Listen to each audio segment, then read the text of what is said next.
الم نجعل الارض مہادا، کیا ہم نے زمین کو فرش نہیں بنایا، یعنی بیڈ کی طرح۔ اب بتائیں بیڈ کون بناتے ہیں؟ مہاد جو ہے وہ پالنے کو بھی کہتے ہیں جو بچوں کا ہوتا ہے۔ سو جو بات ہے اللہ تعالیٰ کہتے ہیں کہ تم بھی جو ہے اپنے بیڈ بناتے ہو اور تم کوشش کرتے ہو کہ تمہارے بیڈ جو ہیں وہ کمفرٹیبل ہوں۔ اب اپنے بیڈ سے میرے بیڈ کو کمپیئر کرو، آپ مجھے بتائیں کس کا فرش زیادہ بہتر ہوگا، کیونکہ میں نے پوری زمین کی فرش کو بیڈ کی طرح بنایا۔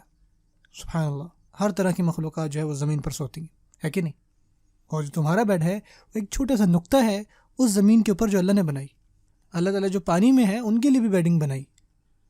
یہ ہے جب اللہ تعالیٰ نے زمین کو مہاد بنایا۔ والجبال اوتادا، اور پہاڑوں کو میخوں کی طرح۔ جو میخیں ہیں وہ قدیم عربی میں ٹینٹ کے لیے بولی جاتی تھی۔ جب آپ اپنے بچوں کو کہتے ہیں نا کہ ذرا پہاڑوں کو بناؤ، تو وہ پہاڑ کیسے لگتے ہیں بھلا؟ ٹینٹ کی طرح، خیمے کی طرح۔ تم اپنے خیمے بناتے ہو، اللہ تعالیٰ کہتے ہیں جب میں خیمے بناتا ہوں تو اس طرح کے دکھتے ہیں۔ جب زوردار آندھی چلتی ہے تو تمہارے خیموں کو کیا ہوتا ہے، اور جب وہی ہوا چلتی ہے تو اللہ تعالیٰ کے خیموں کو کیا ہوتا ہے؟ سبحان اللہ، کچھ ہوتا ہے۔ اور تم اپنے خیموں کو میرے ساتھ کمپیئر کرتے ہو، اور پھر وہ فرماتے ہیں وَخَلَقْنَاكُمْ أَزْوَاجًا، ہم نے تم کو جوڑے میں بنایا۔ آپ کو کوئی وجود نہیں ہے یونی سیلولر آرگنزم اور یا یونی سیکشول آرگنزم کے طور پہ، آپ ہو ہی نہیں سکتے تھے۔ آپ کا وجود ہی نہیں تھا جب تک ایک ماں اور ایک باپ آپس میں ملے نہیں۔ تمہیں بنایا ہی جوڑوں میں کیا تھا، اور اس میں تمہاری کوئی چوائس نہیں تھی، اور اس میں تم کچھ بھی ڈیسائیڈ نہیں کر سکتے۔ تمہارے ایسے بھی معاملات ہیں جو نامکمل رہیں گے جب تک تم جوڑے میں نہیں آتے، ٹھیک ہے نا؟ وہ معاملات جب تک تم جوڑے میں نہیں آؤ گے، جب تک پیئرز نہیں ہوں گے، وہ نامکمل ہیں۔ ایسے ہی اللہ تعالیٰ نے بنایا ہے، حتیٰ کہ آپ کی روحانی لحاظ سے رسول اللہ صلی اللہ علیہ وسلم نے فرمایا کہ یہ تمہارا آدھا دین ہے۔ اور اس کی وجہ آپ جو ہے، آپ صرف یہ نہیں کہہ سکتے کہ بھائی مجھے نہیں ضرورت کسی اپوزٹ جینڈر کی، مجھے کوئی ضرورت نہیں کسی جوڑے کی، آپ ایسا کہہ ہی نہیں سکتے۔ ازواج بائی دا وے، ازواج کا مطلب گروہ بھی ہوتا ہے، گروپس۔ اس کا صرف مطلب جوڑے نہیں ہیں بلکہ گروپس بھی ہے۔ اللہ تعالیٰ نے آپ کو ایک معاشرے میں بنایا ہے، آپ اکیلے نہیں رہ سکتے۔ نہیں مجھے کوئی نہیں چاہیے، آپ کو لگ جائے گا پتہ، آپ کو ہے لوگوں کی ضرورت۔ آپ کو آخر کار کسی دوسرے انسان کی ضرورت پڑے گی کسی نہ کسی چیز میں، آپ اکیلے نہیں رہ سکتے۔ اور جو ایسا کرتے ہیں آپ کو پتہ ان کے ساتھ پھر کیا ہوتا ہے۔ وہ لوگ جو اکیلے رہتے ہیں، کسی سے نہیں ملتے، کوئی بات نہیں کرتے، آپ ان کی طرح پھر آپ ان کی شخصیت دیکھا کریں کیا ہوتا ہے ان کے ساتھ۔ نارملی آپ معاشرے کا حصہ ہیں، آپ کو ارد گرد لوگوں کی ضرورت ہے۔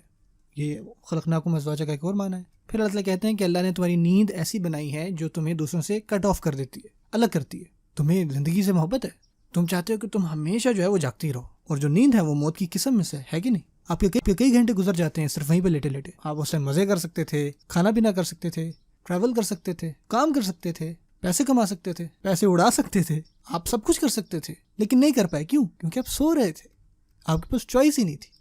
آپ سب کچھ کر لیں گے اور پھر تھک جائیں گے، اور پھر آپ موت کی نیند سوئیں گے، تب تک جب تک اللہ تعالیٰ دوبارہ مل جاتے۔ تمہارے پاس اختیارات نہیں ہیں۔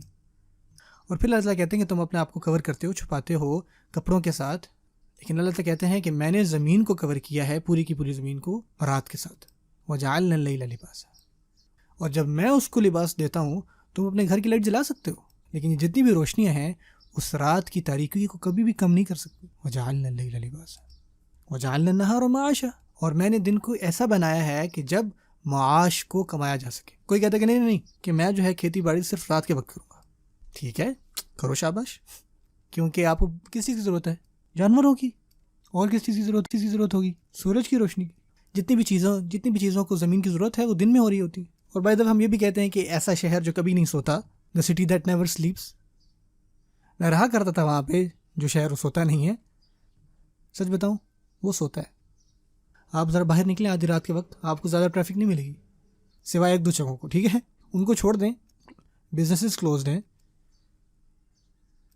وال اسٹریٹس جو ہیں وہ بند ہو گئیں، اسٹاک مارکیٹ جو ہے وہ بند ہے، بینکس جو ہیں وہ بند ہو جاتے ہیں، آفیسز بند ہو جاتے ہیں۔ دن کی طرح نہیں ہوتا رات کا وقت۔ پوری دنیا میں بزنسز کس وقت ہو رہے ہوتے ہیں؟ دن کے وقت۔ آپ اس کو بدل نہیں سکتے، بدل کے دکھائیں ذرا، یہ ذرا کر کے دیکھیں، ہر کوئی دن کو سوئے گا اور ہم صرف رات کو ہی کام کریں گے۔ ایسا بھی ہے کہ کچھ لوگ نائٹ شفٹس میں کام کرتے ہیں، یہ بھی چیز ہے۔ ایسے لوگ جن کی مجبوریاں ہوتی ہیں، ان کو اور نوکری نہیں مل رہی ہوتی۔ وَبَنِينَا فَوْقَكُمْ سَبْعًا شِدَادًا، اور تمہارے اوپر ہم نے 7 مضبوط آسمان بنائے۔ تم بھی بناتے ہو چیزیں، اور تم جب اوپر دیکھتے ہو تو کہتے ہو یار کیا بات ہے۔ اللہ تعالیٰ کہتے ہیں ذرا میرے آسمان کو ذرا دیکھو، اور اس آسمان میں نے ایک چراغ رکھا ہے، وہاں پہ میرا ایک فانوس ہے اور اس کی روشنی جو ہے وہ ہر دن بڑھتی ہے، اور کیا ہی اس کی روشنی ہے، اور وہ ختم ہی نہیں ہوتی۔ وہ حج کا ایکچولی مطلب یہ ہے کہ وہ جلتا ہے، پھر جلتا ہے، پھر جلتا ہے، پھر جلتا ہے، پھر جلتا ہے، اور اس کی گرمائش جو ہے وہ کم نہیں ہوتی۔ سوچے اگر آسمان کی مختلف قسم کی گرمائش ہوتی ہے ہر دوسرے دن، کس طرح کی تباہیاں ہوتی ہیں زمین پر۔ یہ صرف ایسا نہیں کہ یہ سراج ہے، بلکہ کیا ہے، وہ حاج بھی۔ وہ حاج کا مطلب یہ ہے کہ یہ سیم گرمائش جو ہے وہ آپ کو دے رہا ہے۔ شدت الحر، اپنے چراغ کو ذرا اس سے کمپیئر کر کے دیکھو۔ یہ ہمیں یاد دلاتی ہیں کہ ہماری کوششیں کتنی کم تر ہیں اور اللہ تعالیٰ کی بنائی ہوئی چیزیں کتنی طاقتور ہیں۔